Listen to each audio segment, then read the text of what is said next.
रहे हो? तुम बात अच्छा नहीं करते हो गौतम, बात अच्छा नहीं करते हो। तुम बोलते हो कि गुलाम हैदर के बच्चे के देख रेख पाकिस्तान में कौन करेगा? इंडिया में माँ बच्चे पैदा करके मर जाती है तो कौन करता है देख रेख? तुम जाते हो कि सीमा का फैमिली जाता है? तुम्हारे सवालों के सही जवाब देने वाले तो कोई मिलता नहीं है, तुम बक बक बक बक सर करते मैं रहते हो। लीगली सर बात करने आया था सर, यहाँ पे ऑलरेडी बच्चे सर की यहाँ माँ पे जन्म बहुत देकर सारे मर जाती है, उसका परवरिश कौन करता है? बोलो। सर गुलाम हैदर की तरफ से क्या लीगली बात हो रही वो मैं जानना चाहता था सर, और कोई बात नहीं है। जी मुझे बात कीजिए प्लीज। बच्चे मेरे को तो मैं पालने को तैयार हूँ, चलो वो अपना धर्म मानेंगे, मैं पालने को तैयार हूँ। सीमा को मत दो बच्चे, चलो गुलाम हैदर को मत दो, गुलाम हैदर मुझे दे देगा कुछ चीजें। बोलो, बात करनी है गुलाम हैदर से। मैं यहाँ पे बच्चों को मैं पढ़ाऊंगी, बच्चों को बोलो देने मेरे को। मैं कौन पालेगा? मैं पालूंगी, चल।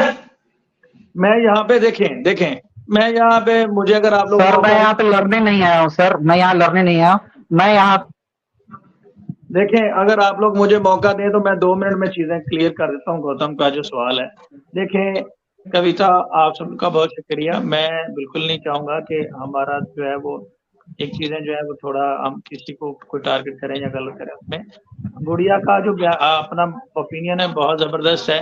आप एक चीज देखें कि गुलाम हैदर प्रॉपर एजुकेशन दे रहा था अपने बच्चों को, ठीक है। उसने उस हवाले से अपने स्कूल के तमाम तर सर्टिफिकेट जो है वो पेश कर दिए। नंबर 2, उसने एक परमानेंट जॉब कर रहा है एक मुल्क में, और वहां से वो पाकिस्तानी 1 लाख रुपीज जो है वो हर मंथ अपनी वाइफ को प्रॉपर मेंटेन कर रहे हैं। अब बच्चों के हवाले से अदालत में देखना क्या होता है कि वो किस तरह के एटमोसफेयर में रह रहे हैं, उन बच्चों का उनकी एजुकेशन किस तरह के मामला चल रहे हैं, उनकी फीसें वगैरह पे हो रही हैं या नहीं, उनका जो फादर है वो उनकी एजुकेशन पे फोकस कर रहा है, उनका मेंटेनेंस अलाउंस जो होता है उसको फोकस कर रहा है, उनकी मदर को प्रॉपर जो मेंटेनेंस अलाउंस होता है वो प्रोवाइड कर रहा है, वो उसको मुहैया कर रहा है। अब ये सारी चीजें गुलाम हैदर वो प्रोवाइड करता रहा। आपसे मेरा सवाल ये है कि गुलाम हैदर का कसूर क्या है कि हम उसे डस्टबिन में फेंक दें और कहें कि यार आप बात ही ना करो, आपका तो हक नहीं बनता क्योंकि बच्चों की अटैचमेंट जो है वो सीमा हैदर के पास होगी। देखें ये तो कोई सर मैं बोलूं गुलाम हैदर का वही कसूर है, उसने बहुत लेट कर दिया है, यही कसूर है सर। अगर उसने स्टार्टिंग से ही अगर एम्बेसी को अगर उसने कांटेक्ट किया होता तो आज वो डिपोर्ट हो जाती है। नहीं क्या उसने एम्बेसी को अगर किया होता, कांटेक्ट किया होता, कहते हैं ना, कहावत है ना, अब पछतात हो तो क्या यार जब चिड़िया चुग गई खेत, उसी तरह उसने जितनी लेट करना है वो कर चुका है, और यही हाल हो रहा है जिसकी वजह से उसको लाइफ थ्रेट और डेथ थ्रेट मिले हुए हैं सर। ये मेरे सवाल का जवाब नहीं था। आप देखें सीमा हैदर ने जो किया, सारी रिक्वायरमेंट सारे ऑब्लिगेशन फुलफिल करने के बाद कोई तो वही तो सर मैं कह रहा हूँ कि अभी तक कुछ भी लीगली कुछ नहीं किया सर, हैदर ने अभी तक लीगली कुछ नहीं किया, सिर्फ बातें की है। सीमा के पास कौन से लीगल डॉक्यूमेंट है इंडिया में रहने के? सीमा के पास कौन से लीगल डॉक्यूमेंट है इंडिया में रहने के लिए? कौन सी सीमा लीगल है यहाँ पे? कौन सी सचिन का मैरिज सर्टिफिकेट है? गौतम कौन सा एडॉप्शन सर्टिफिकेट बन गया बच्चों का?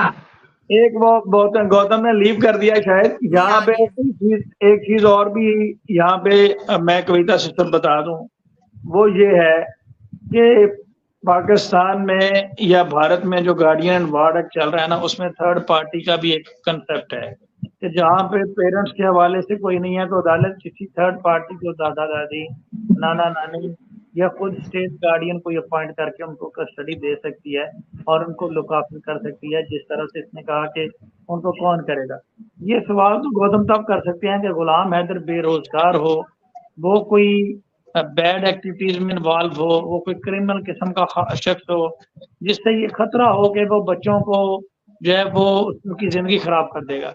अब यहाँ पे तो कहानी डिफरेंट है। यहाँ पे सीमा हैदर जो है वो कह रही है कि मैं बच्चों को जहर दे दूंगी, ठीक है। उसने बच्चों का फोर्सफुली रिलीजन चेंज करवा दिया, उसका कोई परमानेंट सोर्स ऑफ इनकम नहीं है, एक अनहाइजेनिक एटमोस्फेयर में उसने रखा हुआ है। बच्चे एक दूसरे मुल्क में रह रहे थे, एकदम से उनकी दुनिया बदल के रख दी, ठीक है। तो ये साइकोलॉजी उनके ऊपर किस तरह से इम्पैक्ट किया है चीजों ने, इसको भी अदालत देखेगी। अब रही बात, मैं बात को लंबा नहीं करना चाह रहा था, रही बात कि वन वर्ड में जो बात है कि अदालत ने देखना है कि वेलफेयर ऑफ द माइनर, कि बच्चों की वेलफेयर किसके पास है। तो मेरे ख्याल में तो इस वक्त हैदर के पास है। उसकी वजह यह है कि उसने कोई क्राइम नहीं किया अभी तक। सीमा हैदर कहा जरूर जाता है कि mother is the best custodian. वो इसलिए कहा जाता है कि जो छोटे बच्चे होते हैं वो सकिंग बेबी होते हैं, दूध पी रहे होते हैं 2-3 साल के बच्चे, तो उनको सही तरीके से मदर ही लुक आफ्टर कर सकती है।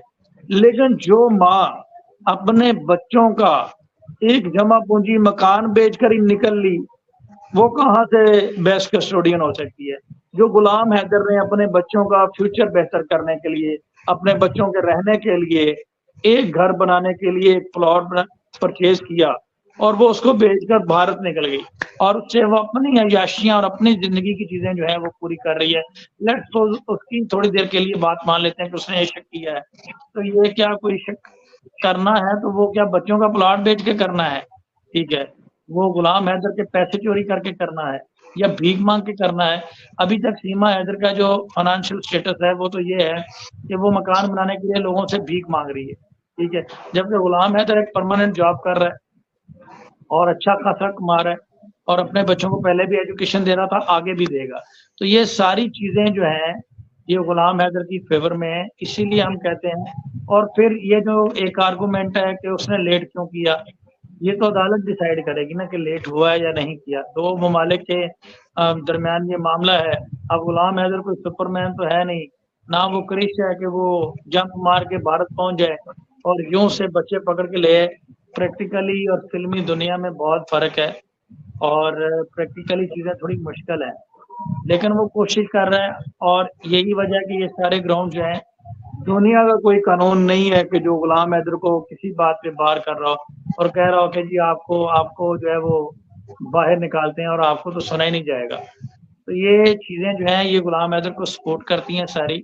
इसीलिए हम ये कह रहे हैं कि गुलाम हैदर की पोजीशन एज कम्पेयर टू सीमा हैदर बेहतर है, क्योंकि वो तो ना अपने मुल्क की हुई और अभी जो उसकी करंट सिचुएशन है वो तो बच्चों को मुजरा सिखा रही है। अपनी सासू माँ को उसने लगा दिया कि तुम भी चैनल बनाओ और तुम भी लोगों को डांस सिखाओ, और लोगों को कह रही है कि इसका डांस देखो, इसके ठुमके पसंद करो, कौन सा सही है कौन सा गलत है।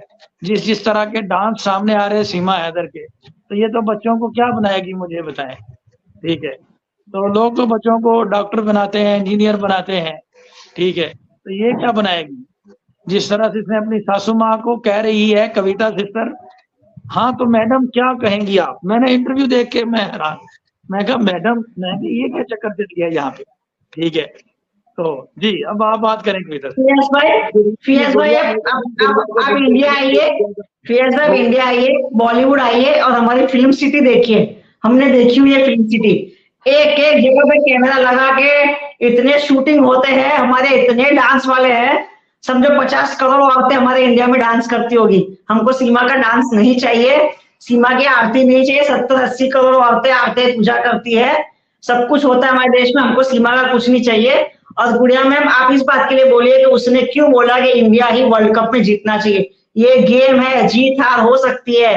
पाकिस्तान टीम हमारी मेहमान है, हम उसकी मेहमान नवाजी करेंगे। अगर वो जीतेगी तो हम उसको अवार्ड देके भेजेंगे।